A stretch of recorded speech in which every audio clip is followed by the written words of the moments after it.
Les années SIDA, Frédéric et Valentine. Nouvelle affectation. Été 1994. Les premiers résultats de Valentine avaient été plus que rassurants et lui avaient permis de poursuivre sa formation sereinement, du moins jusqu'à la période du mémoire à remettre en mai et soutenue en juin. Mais rapidement, elle avait été confrontée à des enjeux de lutte qu'elle avait décryptés progressivement lorsque la préoccupation d'ordre professionnel recommença à faire surface en mars-avril et qu'il fallut se projeter en tant que cadre dans un poste. Certains, surtout certaines, avaient déjà une idée très précise et étaient prêts à tout. Elle s'efforçait de rester à une distance raisonnable de ceux, heureusement peu nombreux, qui avaient déjà pris la grosse tête. Son objectif était d'acquérir les connaissances nécessaires afin de devenir un cadre compétent, sans pour autant changer de personnalité. Les collègues dont elle était la plus proche étaient ceux qui avaient le même état d'esprit qu'elle. Les deux hommes de la promotion, Patrick et Thierry, étaient parmi ceux avec lesquels elle s'entendait bien, eu égard à leur humour, parfois grinçant.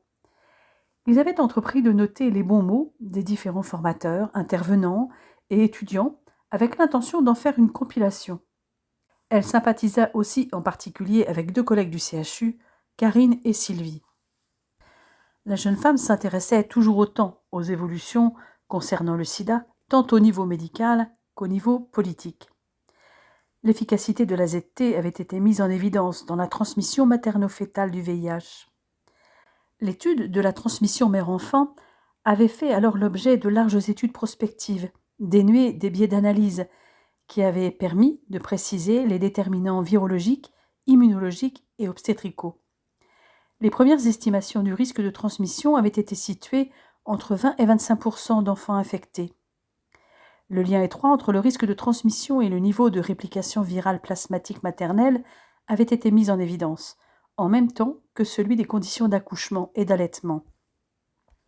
L'essentiel du passage se faisait durant l'accouchement, et plus particulièrement durant le travail, à travers les microtransfusions materno-fétales. Le passage dans la filière génitale n'avait apparemment qu'un rôle mineur dans le risque d'infection de l'enfant. La contamination in utero était toutefois possible, particulièrement en cas de primo-infection maternelle durant la grossesse ou l'existence d'une chorioamniotite. En période postnatale, l'allaitement apportait un risque d'infection additionnel de 10 à 15% selon la durée et le niveau de réplication virale maternelle. Les résultats de l'étude Princeps de prévention de la transmission par la zidovudine avaient donc marqué un tournant majeur en gynécologie obstétrique, montrant une réduction de près de 60% du risque de transmission. Ce qui était déjà un grand pas pour les femmes séropositives qui jusque-là se voyaient souvent contraintes de renoncer à la maternité. Valentine espérait que la prescription d'AZT se généraliserait rapidement afin que le taux de transmission rejoigne celui observé dans l'essai. Mais il restait encore beaucoup à faire. Les besoins pour la recherche étaient énormes. Pour y répondre, un collectif d'associations, de médecins et de chercheurs avait décidé de lancer une grande émission télévisée afin de sensibiliser et d'informer le public, et bien sûr de collecter des fonds. Ce fut dans ce but que fut créée l'association ECS, le 17 février 1994. Parmi les associations du collectif, 4 avaient le statut de fondatrices.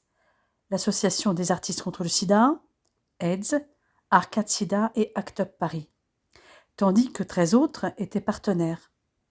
Les fonds devaient être répartis à parts égales entre le soutien à la recherche d'une part et le financement de projets associatifs d'autre part. 3 émissions spéciales consacrées au VIH-Sida avaient déjà eu lieu sur TF1 ou Antenne 2 en 1985, 1990 et 1992. Mais elles n'avaient pas eu les résultats escomptés. Cette fois, le collectif voulait voir plus grand et convaincre les chaînes déjà très sensibilisées au fléau sanitaire en cours, mais concurrentes, de diffuser simultanément la même émission. Éline Renaud et Pierre Berger, le président d'Arcade Sida, avaient dû pourtant batailler ferme pour que la direction des chaînes consente à une émission commune. Le 7 avril 1994, sur 7 chaînes de télévision, épaulées par les plateformes téléphoniques de Sida Info Service, le premier Sidaction avait mêlé témoignages, informations sur le VIH et appels aux dons. Le résultat avait dépassé toutes les espérances. 23 millions de téléspectateurs, près de 300 millions de francs récoltés en une soirée. Cet argent avait été confié à la Fondation de France, chargée de gérer les fonds récoltés.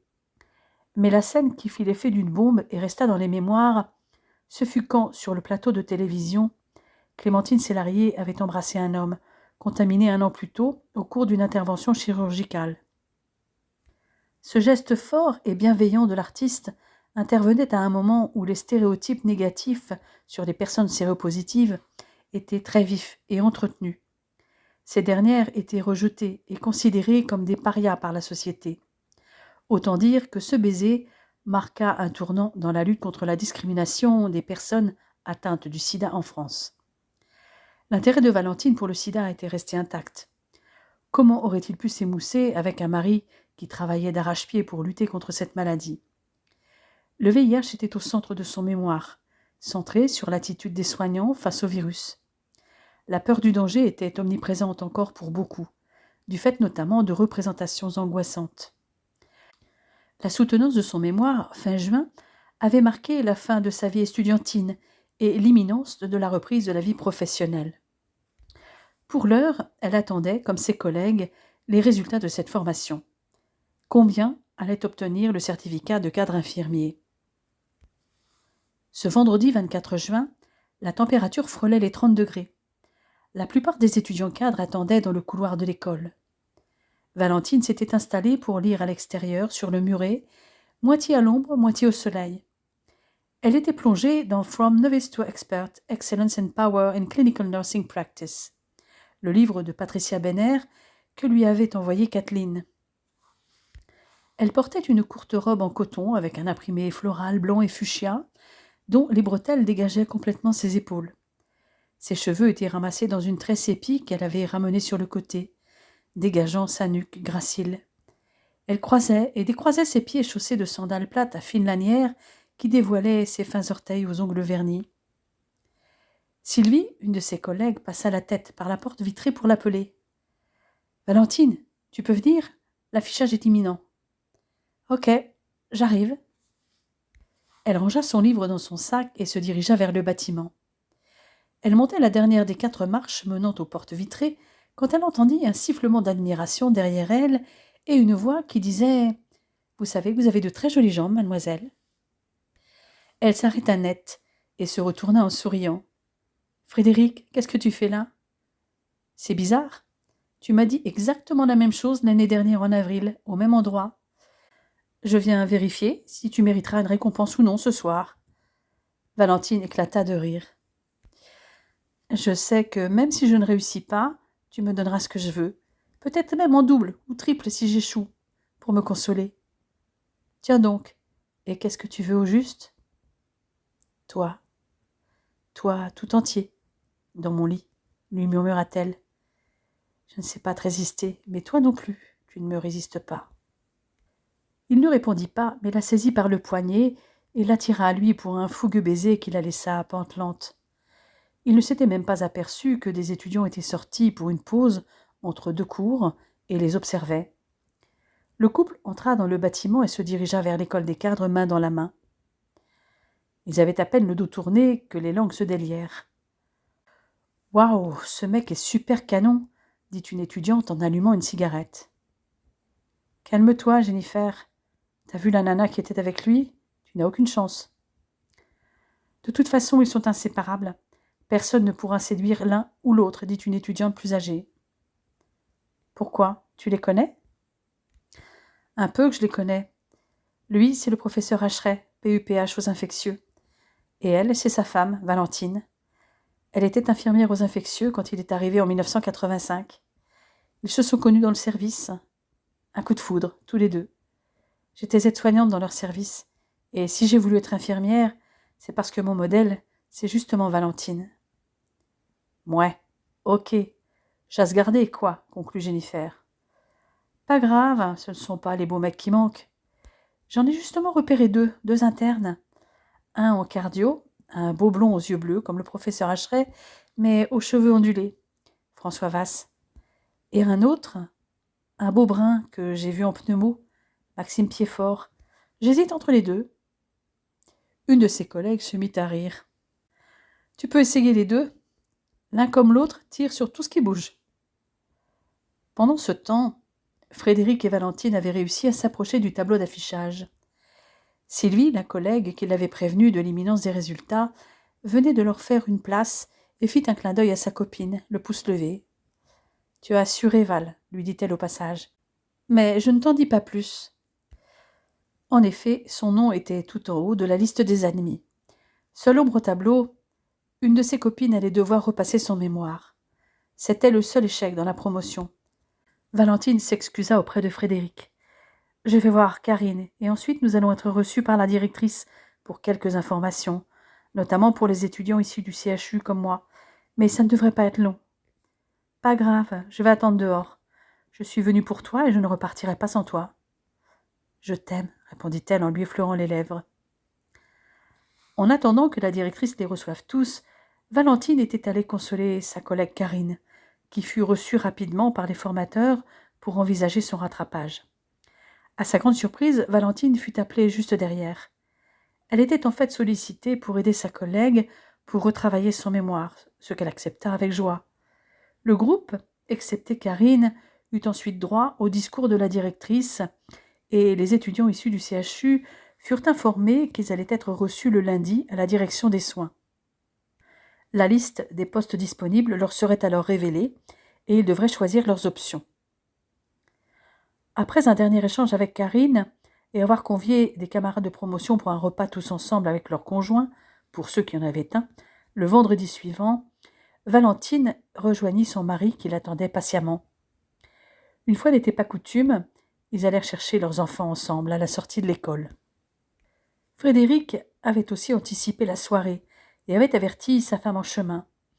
Il avait appelé leur baby-sitter habituel pour garder les enfants, le temps qu'ils iraient dîner en ville.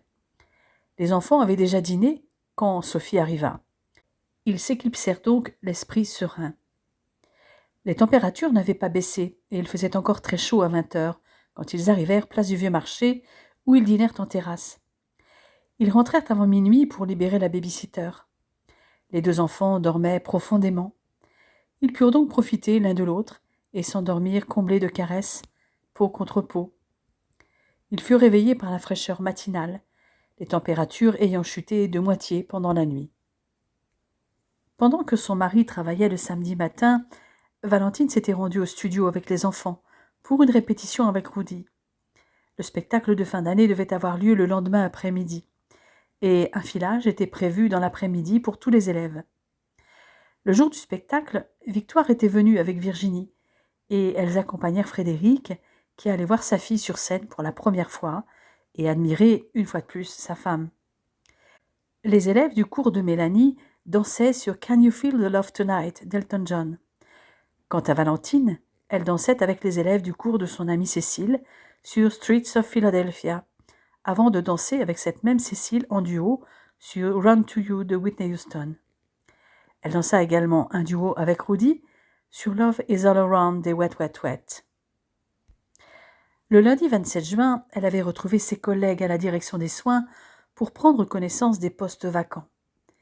Il y avait le poste de réanimation chirurgicale que Valentine avait quitté 1 an auparavant et qui avait eu de nouveau une faisant fonction, un poste en cardiologie conventionnelle et un poste en médecine interne à Bois-Guillaume, un poste en chirurgie cardiaque, un poste en dermatologie, un en hépato-gastro-entérologie, un poste de jour aux urgences et un de nuit, 2 postes de cadre de nuit et un dernier poste qui surprit Valentine, celui des maladies infectieuses. Frédéric ne lui avait rien dit. Chacun d'entre eux devait se positionner sur 2 postes. La jeune femme savait que Sylvie était intéressée par la chirurgie cardiaque et la réanimation chirurgicale. Elle l'avait néanmoins mise en garde contre du chemin. Bien évidemment, les postes de nuit n'étaient pas les plus prisés. Valentine se positionna sur la dermatologie, qui n'avait pas beaucoup d'amateurs, et les infectieux. Des créneaux de rendez-vous avec les cadres supérieurs et les chefs de service étaient prévus du mardi au jeudi. Les réponses leur seraient données le vendredi à 14h, à la direction des soins. Ceux qui n'auraient pas eu de réponse favorable seraient répartis sur des postes non pourvus. Les discussions avaient donc été âpres entre certains qui révélèrent parfois un autre visage que celui qu'ils avaient pu montrer pendant la formation. Lorsque Frédéric rentra ce soir-là, il trouva Valentine qui l'attendait, les bras croisés, prête à lui demander des comptes. Il s'y attendait. « Je vois que tu as eu connaissance de la vacance du poste des infectieux, » dit-il en souriant avant de la prendre dans ses bras. « Pourquoi ne me l'as-tu pas dit ?»« Je m'étais engagée à garder cette information confidentielle. Tu devais être sur un pied d'égalité avec les autres candidats pour la direction des soins. Madame Morisseau est en retraite à partir du 1er juillet. Elle ne l'avait dit qu'au chef de service, il y a 3 mois. Tu m'en veux ? » ?»« Non, » répondit-elle en lui offrant son plus beau sourire. « Je comprends. Bien sûr, je me suis réjouie quand j'ai vu ce poste, mais je me suis aussi demandé si c'était une bonne idée de postuler alors que j'y étais infirmière il y a 2 ans. Saurais-je me positionner en tant que cadre ? Finalement, je l'ai fait et j'ai postulé aussi sur la dermato. De toute façon, cela dépendra des résultats des entretiens avec les cadres sup et les chefs de service. Le nôtre t'est complètement acquis. Mais le cadre sup peut-être pas. Le fait que je sois ta femme peut me servir ou me desservir. Ça dépend de leurs critères de sélection. Nous verrons. En tout cas, personne ne pourra m'accuser de te favoriser puisque je ne suis pas chef de service. Nous saurons ça d'ici la fin de l'année, puisque notre chef part en novembre. Elle se blottit dans ses bras. Pendant 7 ans, ils avaient travaillé dans le même service, sans que cela ait d'incidence négative. Personne n'y voyait alors de problème. En serait-il de même si elle revenait en tant que cadre ? Elle ne savait plus trop, puis elle chassa cette idée. L'essentiel était que Frédéric soit auprès d'elle au quotidien. Quel que soit le résultat, je suis avec toi. Bien sûr, j'aimerais te retrouver aussi dans le service. Mais le plus important, c'est que nous soyons une équipe dans la vie. Je t'aime, Val. Plus que tout, tu le sais. Mon amour, tu sais aussi que je t'aime à la folie. Et j'ai besoin de toi à mes côtés. Et je viens de te le dire, je suis avec toi. Le lendemain, Valentine avait eu rendez-vous pour le poste de dermatologie. Elle connaissait la cadre supérieure de réputation. Une réputation qui avait eu pour conséquence qu'elle n'avait été que 2 à se positionner sur ce poste. Et en ce qui concernait sa concurrente, il s'agissait surtout d'échapper aux nuits. Ladite cadre supérieure était la compagne de l'ancien chef de service depuis des années. Elle était réputée pour être très exigeante et un peu caractérielle. Toutefois, l'entretien s'était bien passé. La jeune femme avait eu son entretien dans le service des maladies infectieuses le lendemain, jour de son 9e anniversaire de mariage. Elle connaissait à la fois le chef de service et le cadre supérieur. Ce fut surtout ce dernier qui mena les échanges. Valentine usa de tout son argumentaire pour mettre en évidence son positionnement de cadre, sans pour autant masquer sa personnalité inchangée. Elle mit notamment en avant sa volonté d'être plus dans la pédagogie que dans un management autoritaire, avec cependant un haut niveau d'exigence en termes de qualité. Frédéric était en consultation le mercredi après-midi. Elle rentra donc directement. Elle avait prévu un cadeau surprise pour son mari adoré et espérait que ça allait lui plaire. Le temps ne permettait pas une escapade comme l'année précédente. Les températures étaient bien en dessous des normales saisonnières. Aussi avait-elle réservé dans un de leurs restaurants favoris. Elle commença par emmener les enfants chez ses parents après leur sortie de l'école. Puis elle attendit le retour de Frédéric, qui avait promis de ne pas rentrer tard. Et en effet, il rentra vers 18h. Elle avait fait couler un bain et avait bien l'intention d'en profiter avec lui dans une ambiance romantique. Et il ne se fit pas prier. Il leur fallut toutefois en sortir pour se préparer pour leur dîner en amoureux. Valentine avait enfilé une courte robe bustier vert pâle, légèrement fendue sur le côté, avec une veste courte assortie et des sandales à talons blanches qu'elle avait déjà portées maintes fois. Elle avait ramassé ses cheveux dans un chignon de danseuse, comme souvent. Frédéric avait revêtu une tenue décontractée. Il n'avait pas très loin à aller, puisque le restaurant se trouvait rue Audrebec, à 500 mètres de chez eux. En chemin, ils évoquèrent les dernières nouvelles sur la répartition des fonds recueillis suite aux SIDAction. Il y a vraiment une foultitude de projets au niveau des associations, qu'il s'agisse de prévention ou de soutien aux personnes, dit Valentine, toujours investie dans l'association AIDS. Sais-tu comment vont être sélectionnés ces projets demanda Frédéric. D'après ce que je sais, ECS va s'appuyer sur un comité associatif, lui-même épaulé par un bureau regroupant les associations fondatrices. Ensuite, les projets qui auront un avis positif seront soumis pour approbation au conseil d'administration de SIDAction. Qui sont ceux qui siègent à ce conseil d'administration? Exactement, je l'ignore. Mais ce sont des acteurs associatifs et scientifiques.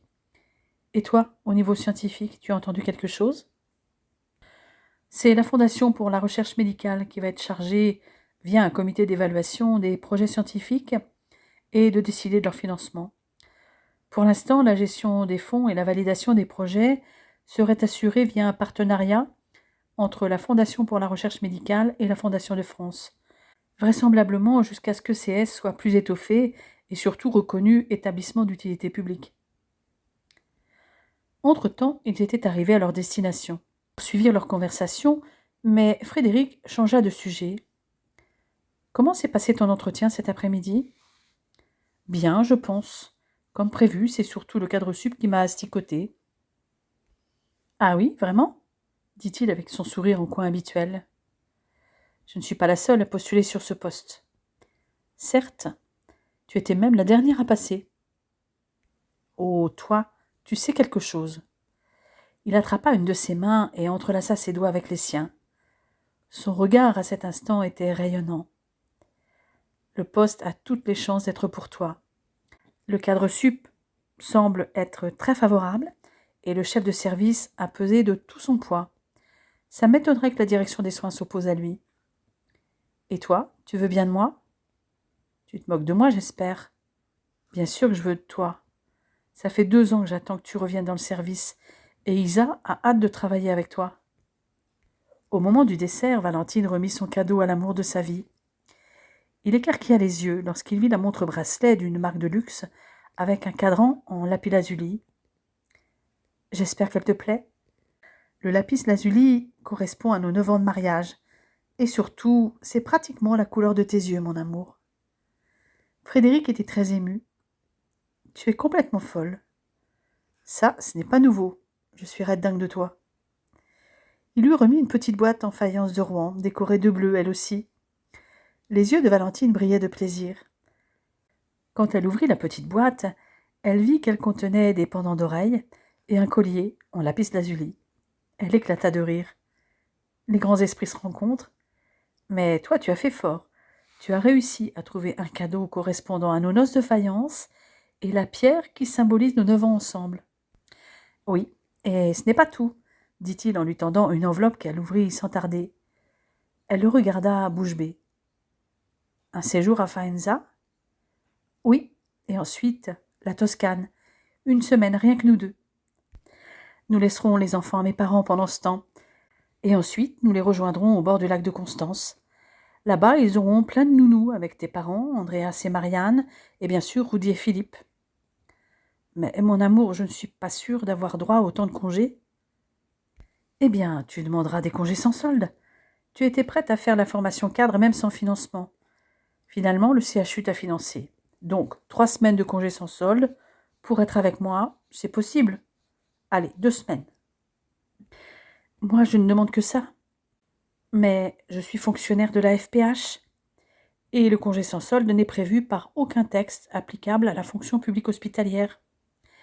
Mais j'ai droit à un certain nombre de congés d'ici la fin de l'année. Il faudra que je voie avec ma hiérarchie si je peux les poser dès le mois d'août, si c'est compatible avec les nécessités du service. Tout va dépendre où je vais atterrir. Mais je te promets de négocier pied à pied, mon amour. Frédéric ne cachait pas sa déception.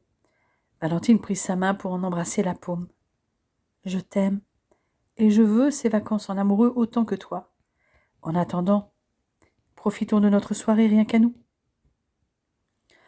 Le vendredi à 14 heures, les anciens étudiants cadres nouvellement diplômés s'étaient retrouvés à la direction des soins. Ils allaient enfin savoir à quelle sauce ils allaient être mangés. Le poste de réanimation chirurgicale avait été attribué à Patrick, un des 2 hommes de la promotion, ce qui fit sourire Valentine. Sylvie avait le poste de chirurgie cardiaque. Valentine, quant à elle, avait été retenue pour les 2 postes qu'elle avait sélectionnés. Il lui revenait de choisir celui qu'elle préférait. Elle n'hésita pas une seconde et retint les maladies infectieuses. Elle se rendit dans le bureau de Frédéric dès sa sortie de la direction des soins. Ils se croisèrent dans le couloir. Il la regarda d'un air interrogateur avant de l'entraîner dans l'intimité de son bureau. « Alors ?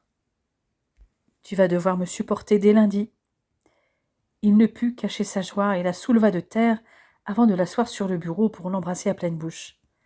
Elle l'interrompit pour reprendre son souffle. « Ce sera plus facile pour négocier mes jours de congé pour août, lui précisa-t-elle. J'ai bien vu que tu étais déçu l'autre jour. Nos vacances en amoureux sont en bonne voie. Tant mieux. Mais si je me souviens bien, ce soir, nous ne serons pas seuls, puisque tu as convié tous tes camarades étudiants et conjoints ce soir à la maison. Alors, je veux une avance. Tu es sérieux ? Très. J'ai très, très envie de toi, là, tout de suite. Alors, il faudrait mieux fermer la porte de ton bureau au verrou de l'intérieur. Ce serait dommage qu'on nous dérange. Il obtempéra aussitôt, alors que sa femme restait assise sur son bureau, et revint l'enlacer étroitement. Leurs langues se cherchèrent, leurs caresses se firent de plus en plus précises. Valentine en avait autant envie que lui, et en serra son bassin de ses longues jambes. Une fois rentrée chez elle, Valentine se mit à préparer la soirée. Il avait fait de plus en plus chaud au cours de la journée, et elle dressa la table dans le jardin. Véronique vint chercher les enfants à 18h, ce qui permit à la jeune femme de se préparer. Elle enfila un combi-short très estival, imprimé rouge et blanc, à fines bretelles, et chaussa de fines sandales plates. Il était prévu que chacun apporte un plat ou des boissons, et elle avait géré la checklist pour qu'il ne manque rien. Tout était déjà prêt lorsque Frédéric rentra. Les camarades de promotion de Valentine arrivèrent les uns après les autres, certains avec leurs conjoints. Seuls 2 anciens étudiants avaient décliné l'invitation. Il s'agissait de 2 personnes qui étaient rentrées dans leur région. Les 2 seuls hommes de la promotion étaient venus avec leur épouse et avaient amené, pour chacun de leurs collègues, un exemplaire des perles de formateurs et d'intervenants qu'ils avaient recueillis toute l'année. Pendant l'apéritif, les uns et les autres évoquèrent tous ces bons mots et dans quelles circonstances ils avaient été prononcés. « Eh bien, dites-moi, il semblerait qu'il y ait eu une bonne ambiance pendant cette année, lança Frédéric. »« Dans l'ensemble, oui, lui répondit Patrick, un des 2 auteurs du livret. Quelques-uns manquaient un peu d'humour, mais ce n'était pas la majorité. En tout cas, ce n'est pas le cas de Valentine. Ça, je le sais. Elle m'a dit que tu... Je peux te tutoyer ? Oui, bien sûr, si c'est valable dans les 2 sens. Entendu. Elle m'a dit que c'est toi qui avais le poste de Réachir. En effet, et je sais ce qui s'y est passé, dans les grandes lignes. Valentine m'a prévenue. Je l'aurai à l'œil. Moi aussi, elle m'avait prévenue, intervint Sylvie. Finalement, c'est bien que tu aies eu le poste, Patrick. Moi, la chirurgienne me convient. Tout le monde fut rapidement à l'aise, malgré la présence d'un PUPH du CHU. Valentine avait déposé tout ce que les uns et les autres avaient amené sur une table où chacun vint se servir à sa guise. En fin de repas, Sylvie, qui avait appris à connaître Valentine, lui demanda de jouer et chanter. La jeune femme prit donc sa guitare et interpréta Sensualité d'Axel Red, Please Forgive Me de Bryan Adams, avant de se mettre au piano pour Without You de Mariah Carey et The Power of Love de Céline Dion. Si beaucoup se mirent à danser, certains remarquèrent que les yeux de la musicienne et chanteuse étaient fixés sur son mari, qui la contemplait avec amour. Valentine interrompit le mini-concert après ces 4 titres. « Je pense que ça suffit maintenant. Moi aussi j'ai envie de danser, s'exclama-t-elle. Des CD la remplacèrent. Et elle put ainsi s'éclater sur des titres du moment, tels Sing Alléluia de Dr Alban, The Rhythm of the Night de Corona, ou I Like to Move It, Real to Real, et retrouva les bras de Frédéric pour I Can See Clearly Now de Jimmy Cliff, I'll Stand By You des Pretenders, ou encore So in Love with You de Texas. Petit à petit, les invités repartirent. le couple se retrouva enfin seul à 3 heures du matin, en train de ranger les derniers vestiges de la fête. Le retour de Valentine en service fut marqué par un sentiment oscillant entre une grande satisfaction et une légère déception. Elle était soulagée d'avoir obtenu son diplôme et d'être parvenue au terme de cette formation intense, et surtout d'être proche de son mari.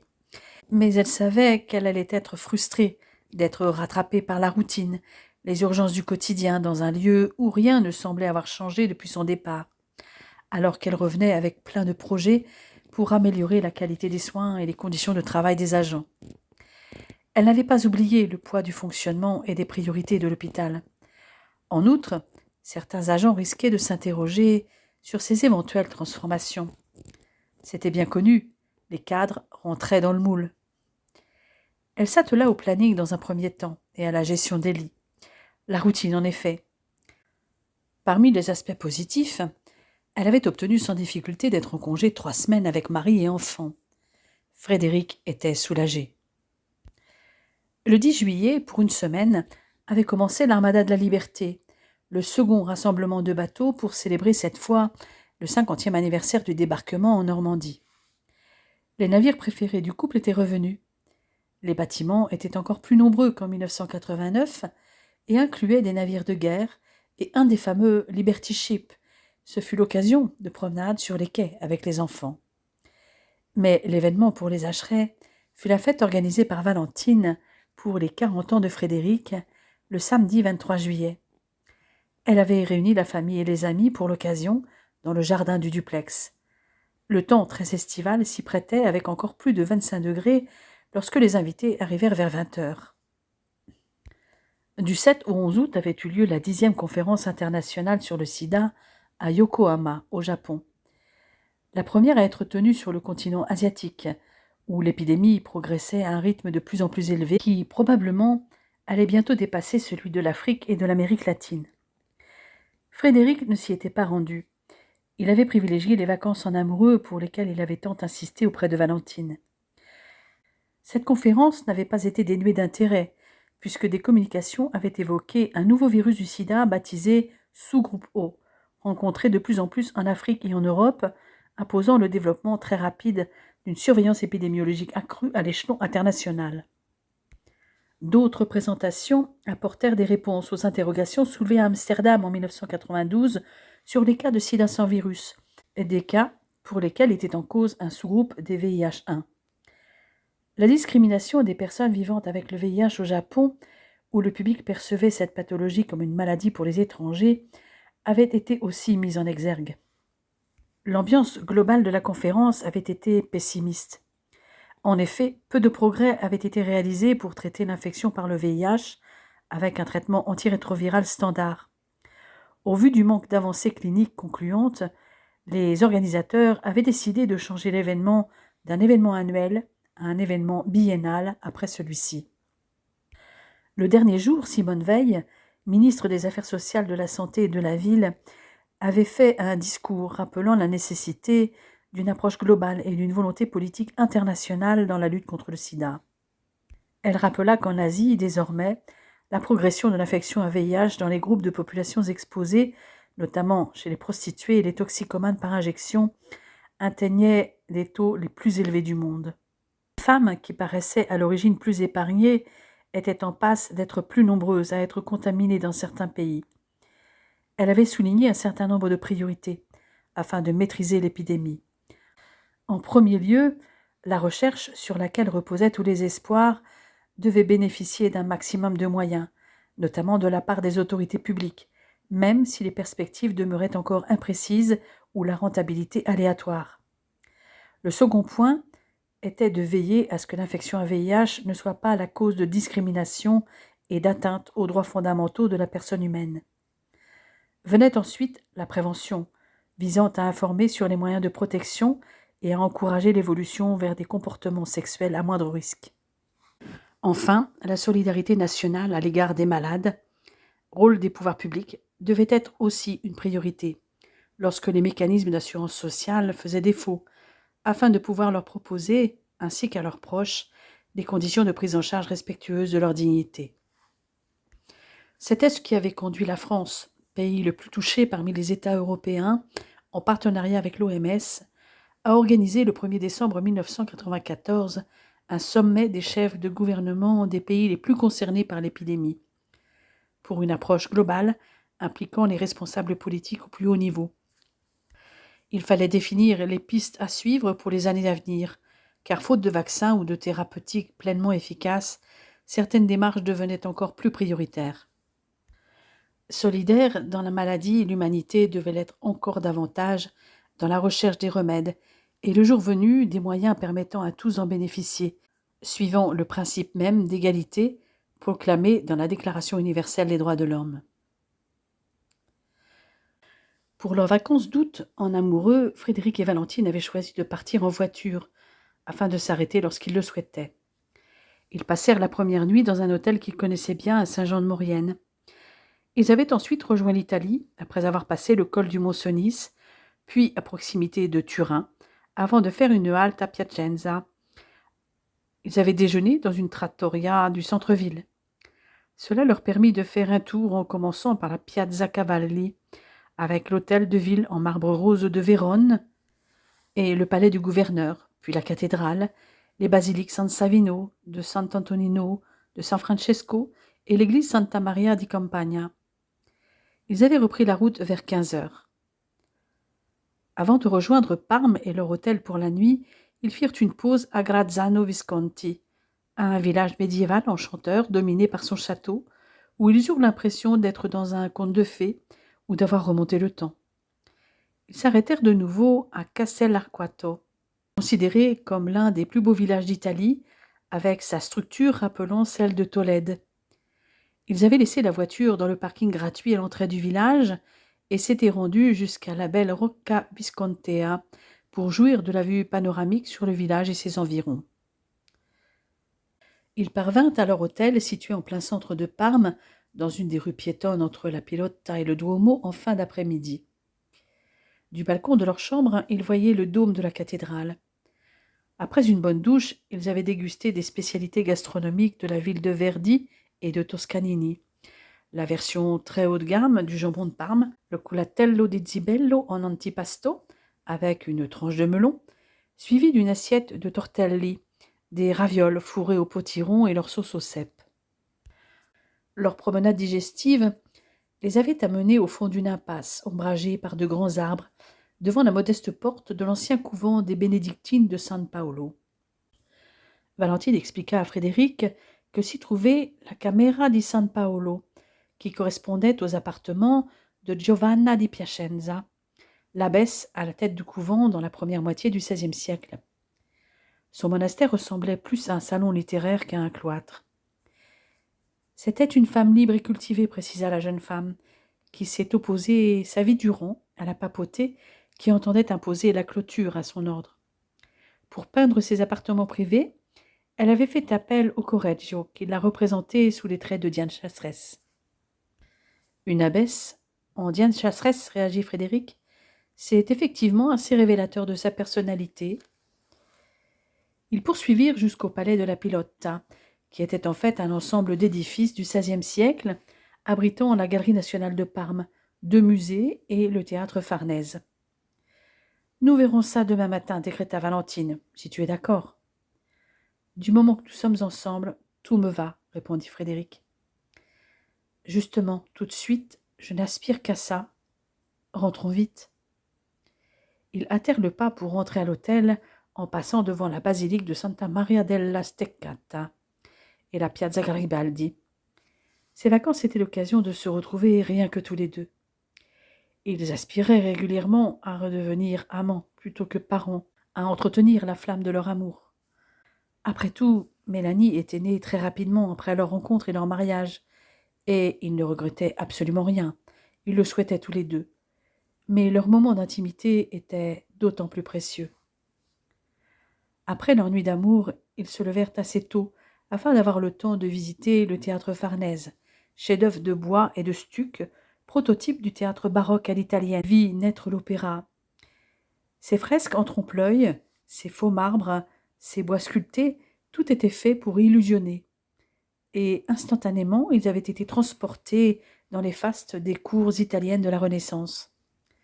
Avant de quitter l'hôtel, ils entrèrent aussi dans le Duomo, l'une des plus ambitieuses réalisations d'art roman du XIIe siècle, qui abritait l'admirable fresque du Correggio. Cette œuvre ornait la coupole et représentait un ciel de l'Assomption aux nuées concentriques, dans lequel la Vierge s'élevait sur un tourbillon étourdissant de nudité, ce qui avait provoqué un scandale immense à l'époque. Dans la lumière pailletée de la cathédrale, ils se tordirent le cou pour admirer les anges qui volaient, s'embrassaient, s'enlaçaient.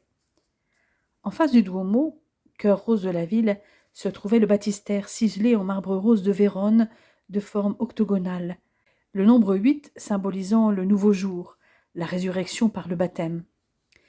Ils flânèrent un peu dans les rues proches du Duomo, admirant les ravissantes façades tout en retournant au parking de l'hôtel, récupérer leur voiture dans laquelle ils avaient déjà chargé leurs valises.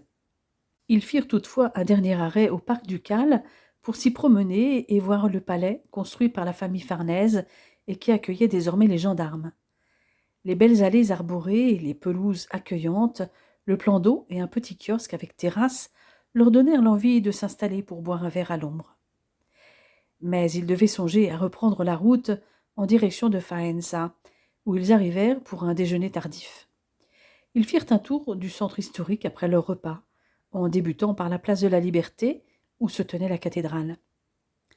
Le cœur médiéval de la ville abondait en bâtiments d'intérêt, tels la tour de l'horloge, face à la fontaine monumentale, et le portique des seigneurs près de la cathédrale. Cette dernière était le monument emblématique de la cité, avec son impressionnante façade inachevée et ses 3 nefs.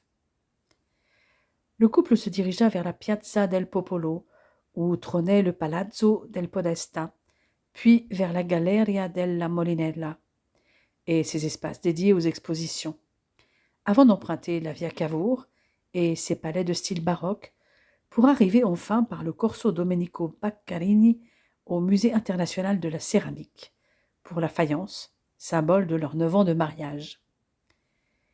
Ils rejoignirent ensuite l'hôtel, où ils avaient réservé et à proximité duquel ils avaient laissé leur voiture dans un parking gratuit. Situé dans le centre historique, l'établissement occupait un bâtiment du XIXe siècle, pourvu d'un magnifique hall de style Art Nouveau. Ils ne sortirent de leur chambre que pour dîner. Chaque nuit, depuis le début de leur escapade, était pour eux une nouvelle nuit de noces, plus active d'ailleurs que l'original. Le mardi matin, dès 8 heures, ils repartaient pour Ravenne, l'ancienne capitale de l'Empire romain d'Occident. Ils n'avaient pas l'intention de visiter tous les sites de cette ville, possédant le plus riche patrimoine de mosaïques au monde. Ils en avaient choisi 2. Ils allèrent d'abord admirer la basilique Saint-Vital et ressentir tous les 2 la même fascination et les mêmes frissons en admirant son intérieur avec ses incroyables mosaïques, mais aussi de superbes fresques baroques et une impressionnante coupole. Le mausolée de Galla Placidia, situé juste à côté, ne payait pas de mine de l'extérieur, mais se révéla aussi un véritable petit bijou, puisqu'ils se retrouvèrent soudain sous un magnifique ciel étoilé fait de mosaïques. Ils errèrent ensuite dans les jolies ruelles piétonnes de Ravenne, qui les amenèrent jusqu'à la Piazza del Popolo, puis par la Via Dante Alighieri, jusqu'au tombeau du père de la langue italienne. Ils terminèrent par la magnifique bibliothèque universitaire, en accès libre, et dont la cour intérieure abritait de nombreux chats. Après le déjeuner, ils mirent le cap sur la Toscane. Ils étaient déjà venus à Florence lors d'une précédente escapade amoureuse, et ils connaissaient donc les différents sites de la cité des Médicis, son Duomo, Santa Maria del Fiore, son Battistero di San Giovanni, sa galerie des offices, la statue de David de Michel-Ange, le palais Medici-Riccardi et ses jardins, ainsi que le Ponte Vecchio. Ils se dirigèrent donc directement vers Sienne. Ils y arrivèrent à 16 heures. C'était le jour du Palio. Les festivités avaient commencé dès le matin, avec le Fantino dei Masse dans la chapelle de la place, l'attribution des jockeys et des chevaux. La bénédiction des chevaux avait eu lieu à 14 heures. Ils eurent juste le temps de déposer leurs bagages dans leur chambre après avoir mis la voiture au parking. Heureusement, la Piazza del Campo, la fameuse place en forme d'éventail où avait lieu cette course emblématique 2 fois par an, le 2 juillet pour le Palio di Provenzano et le 16 août pour le Palio dell'Assunta, étaient à 5 minutes à pied. La procession d'entrée sur la place avait lieu à 16h50 et la course devait commencer à 19h. Toute la ville semblait s'être arrêtée et le silence régnait pour assister au grand spectacle. Les chevaux étaient décorés de couleurs vives et il y avait une véritable atmosphère de compétition entre les quartiers qui voulaient remporter le prestigieux Palio. Depuis des siècles, les coutumes et les traditions entourant le Palio de Sienne étaient restées presque inchangées. Les cavaleries des contrades s'étaient déjà rassemblées sur la Piazza del Campo pour le début de la course sur un circuit d'un peu plus de 500 mètres. Les chevaux étaient autour de la piste et les contrades étaient divisés en deux camps, les bianchi et les neri. Les deux groupes allaient se battre pour occuper le meilleur emplacement sur la piste. La place elle-même était illuminée de centaines de bougies et de torches disposées en cercle autour de la piste. Quand la course démarra à 19h, les cris de joie et l'excitation des habitants furent incroyables. Chaque quartier avait des couleurs distinctes et leurs supporters les encouragèrent tout au long du parcours. La course ne dura que 80 secondes, 3 tours à cheval de la vieille place, 3 fois 333 mètres pour achever les chevaux et pour les cavaliers, risquer de s'égratigner le cuir dans les virages du Cassato ou de San Martino en montant à cru sous les huées des quartiers rivaux. Sans compter qu'au Palio, tous les coups étaient permis, au sens propre du terme, les cavaliers ayant un air de bœuf avec lequel ils pouvaient frapper aussi bien leur cheval que ceux des adversaires ou les autres cavaliers. À la fin de la course, la contrada qui arriva en premier eut le droit de prendre la bannière offerte par la ville, le Palio. Pour eux, cette bannière représentait non seulement la victoire et la gloire, mais aussi l'honneur et le prestige de leur contrada. Cette passion se traduisait par une ferveur incroyable. Les couleurs des contrades étaient fièrement arborées partout dans la ville, et leurs habitants se soutenaient et avaient encouragé leurs cavaliers jusqu'à la ligne d'arrivée. Valentine et Frédéric se laissèrent entraîner dans cette ambiance particulière, pleine d'émotion. Le vainqueur fut la Tartuca, le quartier de la Tortue, situé au sud-est de la ville, avec Dario Collagé, arborant les armoiries dites Il Bufera sur Delfortsong. Le cavalier était facile à repérer avec sa tenue jaune et bleue, et portant les armoiries de la Contrada dont le saint patron était Saint-Antoine de Padoue, une tortue grecque avec des nœuds de Savoie alternés avec des marguerites. Mais les amoureux restaient perplexes sur la violence qu'ils avaient constatée. « Moi, je plains les chevaux, émit Valentine serrée contre son mari. « Moi aussi, sans compter que s'ils sont blessés, c'est vraisemblablement l'abattoir pour eux. »« Eh bien, figure-toi que non. Depuis quelques années, la mairie de Sienne a une convention avec une clinique vétérinaire et prend en charge les soins des chevaux qui courent le Palio et se blessent. La municipalité leur garantit aussi une paisible retraite lorsqu'ils abandonnent le circuit. » Me voilà rassurée. Ils repartirent en direction de leur hôtel et dînèrent d'une planche de charcuterie et de fromage dans un restaurant tout proche. Ils découvrirent mieux la ville le lendemain, d'autant plus facilement que Sienne était une ville compacte qui ne comptait que quelques grands sites regroupés dans le centre. Tôt le matin, la Piazza del Campo leur offrit un autre visage que la veille. Elle n'était pas aussi encombrée, et ils purent apprécier les palazzi dans des tons agréables de rouille, de beige et de brun qui bordaient la vaste et magnifique place médiévale, une des plus magnifiques places qu'ils aient vues jusqu'alors. À partir de là, les rues se bousculaient dans toutes les directions pour visiter la cité. La Torre del Mangia, tout près du Palazzo Pubblico, et sa grandiose façade s'élevaient dans le ciel. Ils n'hésitèrent pas à monter les 400 marches de cette tour pour profiter des vues magnifiques sur la place, les rues et les toits de la ville. Après cet effort, ils firent une pause à la Fontegaia. Leurs pas les menèrent ensuite au Duomo. Ils commencèrent néanmoins par le Museo dell'Opera pour voir la rosace en verre teintée de Di Buoninsegna, prévue pour remplir l'oculus de la cathédrale ainsi que son retable. Le Duomo était la principale attraction de la ville, avec sa magnifique façade rayée de vert foncé et de blanc, combinant les architectures gothiques, romanes et classiques, et dont les sculptures et les détails architecturaux de la façade étaient à couper le souffle. Des mosaïques ornaient les 3 pignons des 3 portails, et celui du centre était orné d'une grande rosace. Ils furent impressionnés par l'intérieur, avec les rayures vert foncé et blanches sur les murs et les colonnes. Sa coupole réalisée dans un magnifique motif bleu et or, avec des étoiles dorées. Sa chair, en marbre de Carrare et brillamment peinte de scènes de la vie du Christ et du jugement dernier. La cathédrale abritait des œuvres magnifiques de Donatello, Bernini et Michelangelo. Son pavement de marbre, réalisé avec la technique du graffito, était un chef-d'œuvre unique. Ils finirent par la Porta del Cielo, un parcours sous les toits et sur la coupole du dôme pour une autre vue sur l'intérieur du Duomo. Tous deux fans de livres, ils ne manquèrent pas la bibliothèque Piccolomini, accessible par une porte à gauche du Duomo. Il n'y avait aucune partie de ses murs ou de son plafond qui ne soit recouverte d'œuvres d'art magnifiques. Livres de cœurs enluminés, magnifiques fresques et panneaux au plafond avec des détails magistraux et des couleurs vives. Ils poursuivirent leur exploration avec le complexe muséal Santa Maria della Scala, installé dans l'ancien hôpital du même nom. Toutefois, ce qui leur parut encore plus agréable fut de marcher enlacés dans les rues et les ruelles étroites, bordées de bâtiments bruns à couper le souffle et où chaque quartier était orné de son drapeau et de son emblème. Ils rencontrèrent de petites places où s'arrêter pour savourer une boisson fraîche, et au coucher du soleil, la ville était splendide.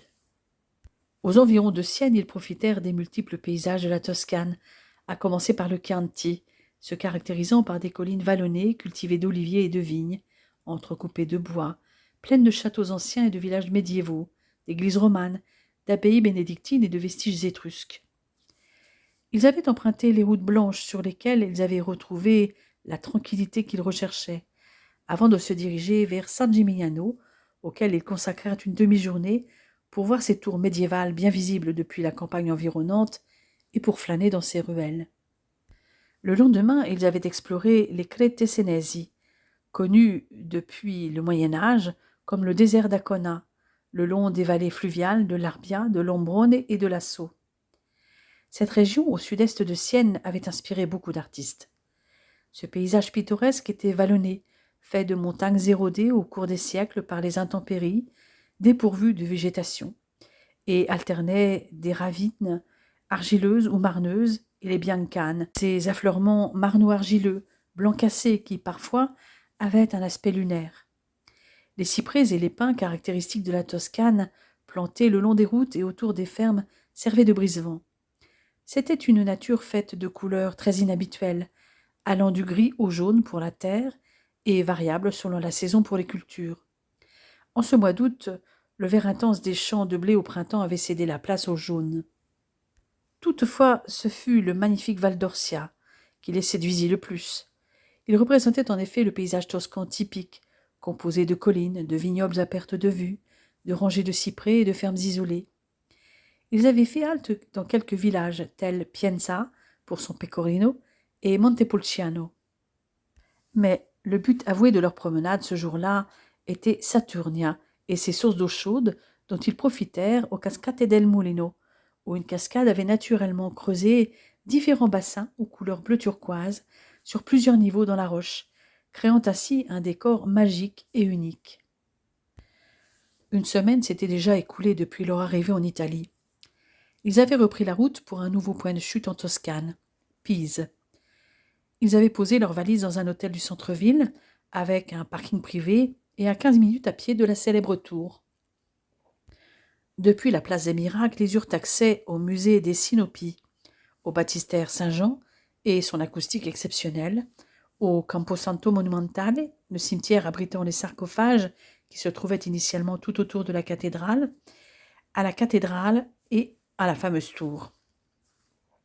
Après ce petit circuit et avoir grimpé les 275 marches de la tour, ils retrouvèrent avec joie l'intimité de leur chambre, pour une bonne douche avant d'aller dîner dans un restaurant de la Via Giuseppe Mazzini. Après une nuit très câline, ils traînèrent un peu au lit et se contentèrent ensuite de flâner dans la ville.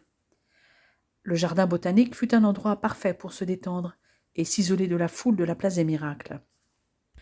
De là, ils se dirigèrent vers la Piazza dei Cavalieri et le Palazzo della Carovana, puis l'église Saint-Étienne des Cavaliers et le Borgo Stretto, une des principales rues commerçantes de la ville, avec ses bâtiments colorés et ses arcades. Ils atterrirent sur la Piazza del Vettovarier, une charmante petite place, avec un marché local où ils déjeunèrent. Pour digérer, ils continuèrent leur balade le long de l'Arno, dont la brise les rafraîchit un peu. Après avoir traversé le Ponte di Mezzo, ils s'aperçurent qu'ils n'étaient qu'à 2 pas de leur hôtel. Ils se regardèrent en souriant. La même idée leur avait traversé l'esprit. Faire une longue sieste, mais pas pour dormir. Ils ne ressortirent que pour dîner dans le même restaurant que la veille, avant de faire de nouveau une balade le long de l'Arno au coucher du soleil.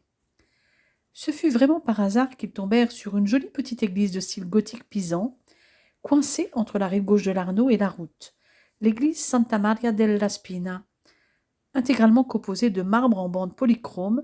Chacune de ses façades était richement décorée de statues et de sculptures. Le jour suivant, ils se rendirent à Lucques.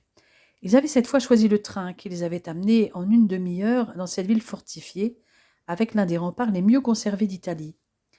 Pour ressentir une première impression, ils étaient allés se poser sur cette fameuse Mura di Lucca, entourée d'un canal et d'herbes. Ensuite, ils s'étaient baladés à pied sur le chemin de ronde de 4 kilomètres de longueur, la Passeggiata delle Mura, à l'ombre des peupliers, avant de rejoindre le centre-ville et ses monuments.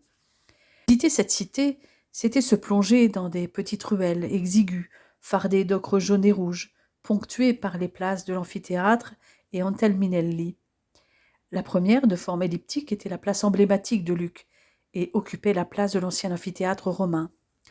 La Piazza San Michele est entièrement pavée, entourée de bâtiments aux façades orangées et jaunes ou de briques rouges médiévales, comme le Palazzo Pretorio avec sa loggia et ses arcades, était un condensé d'Italie. Quant à la Chiesa San Michele in Foro, avec ses touches de marbre rose et vert, elle rappelait les cathédrales de Florence et de Sienne. Sur les places Anteminelli et San Martino, il régnait des airs de place de village, avec des bâtiments plus petits et espacés les uns des autres. Les bâtiments qu'il abordait étaient plus petits et espacés, avec de la végétation et une large fontaine ronde. Cette simplicité était contrebalancée par l'imposante architecture du Duomo di San Martino, avec sa façade de marbre blanc, rose et vert, asymétrique du fait du campanile médiéval antérieur. À l'intérieur, ils purent voir ces 2 éléments caractéristiques. Le Volto Santo, un crucifix en cèdre représentant le Christ grandeur nature, qui aurait été sculpté par Nicodème, témoin de la crucifixion, et le tombeau d'Illaria del Carretto. À quelques pas sur la Piazza San Giovanni, la petite église Saint-Jean et Sainte Réparate ne payait pas de mine, mais c'était pourtant l'ancienne cathédrale de Lucca. Ils étaient montés ensuite dans la Torre di San Giovanni pour profiter de la vue sur la cité médiévale, sur la Piazza Antelminelli voisine et le Duomo, ainsi que sur les multiples tours qui pointaient dans le paysage. Après cet effort, ils allèrent déjeuner dans un restaurant proche de la maison natale de Puccini, à laquelle ils consacrèrent une visite. La basilica di San Frediano, leur avant-dernière étape, était d'architecture classique, avec son pinacle orné d'une remarquable mosaïque. Son intérieur apparaissait de prime abord assez austère, avec ses murs de briques et son plafond en charpente, mais les ouvertures supérieures diffusaient une douce lumière apaisante, et les nombreuses chapelles latérales étaient richement décorées de moulures luxuriantes, de fresques et d'autels sculptés. Ils s'armèrent de courage pour monter les escaliers de la Torre Guinighi et atteindre le jardin suspendu, avec sa vue panoramique sur la cité toscane. De retour à Pise avant 18 heures, ils avaient pris leur douche ensemble et avaient profité de la terrasse avant d'aller dîner. Ils avaient ensuite eu toute la nuit devant eux.